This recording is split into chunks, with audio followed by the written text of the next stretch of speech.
Hello dear students, can you guess आज हम क्या करने वाले हैं? आपको लेफ्ट साइड पे एक सेटअप दिखाई दे रहा है। आज हम एक एक्टिविटी करने वाले हैं, बट ये एक्टिविटी किससे रिलेटेड है? ये एक्टिविटी मैटर से रिलेटेड है। जी हाँ, वही मैटर जिसकी तीनों स्टेट्स सॉलिड्स, लिक्विड्स और गैसेस के बारे में हमने पढ़ा है।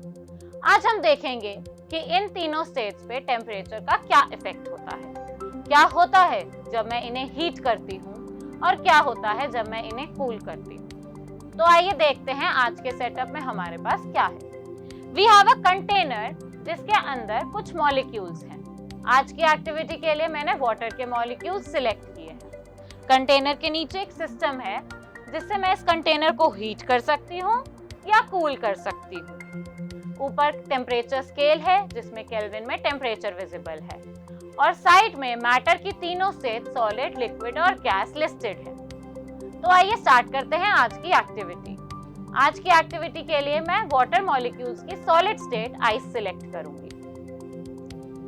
अब आप देख पा रहे हैं कि इवन दो ये सॉलिड स्टेट है बट स्टिल वाटर के मॉलिक्यूल्स में कुछ मूवमेंट है।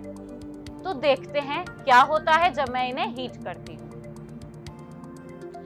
Now I am going to heat it till approximately 273 Kelvin. 273 Kelvin जो आइस का मेल्टिंग पॉइंट है। इस टेम्परेचर पे आइस वाटर में चेंज हो जाती है, सॉलिड स्टेट लिक्विड स्टेट में चेंज हो जाती है।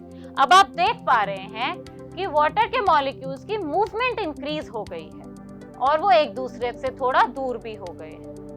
अब हम देखते हैं कि अगर मैं इसे और हीट करूंगी तो क्या होगा। Now I am going to heat it till approximately 373 Kelvin. अब देखिए वाटर के मॉलिक्यूल्स की स्पीड कितनी ज्यादा बढ़ गई है, वो कितना तेजी से मूव कर रहे हैं और एक दूसरे से दूर भी हो गए हैं, क्योंकि 373 kelvin is the boiling point of water. यहाँ पे वाटर वेपर में चेंज हो जाता है। Liquid state gets change into gaseous state, इसीलिए वाटर के मॉलिक्यूल्स एक दूसरे से दूर हो रहे हैं। देखते हैं और हीट करने पे क्या होता है। अब देखिए वाटर के मॉलिक्यूल्स की स्पीड और बढ़ गई है।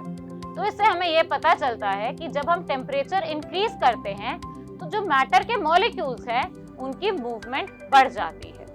अब इस सिस्टम को हम कूल करेंगे। Now I am going to cool it down till approximately 373 Kelvin.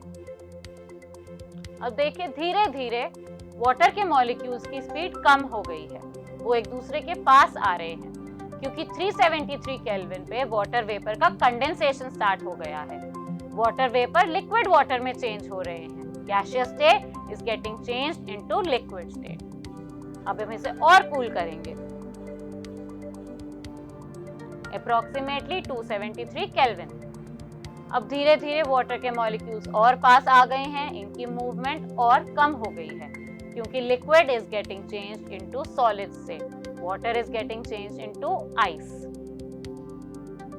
और कूल करने पे इनकी वाटर के मॉलिक्यूल्स की मूवमेंट और कम हो गई है। तो अब हमने ये देखा जैसे जैसे मैंने टेम्परेचर इंक्रीज किया मॉलिक्यूल्स की मूवमेंट इंक्रीज हुई, बट जैसे जैसे मैंने सिस्टम को कूल किया मॉलिक्यूल्स की स्पीड बहुत कम हो गई। अब आज की एक्टिविटी ये हमने वाटर के मॉलिक्यूल्स के साथ करी। अब आपको यही एक्टिविटी बाकी एटम्स और मॉलिक्यूल्स के साथ करनी है और अपनी ऑब्जर्वेशंस नोट करनी है। Thank you.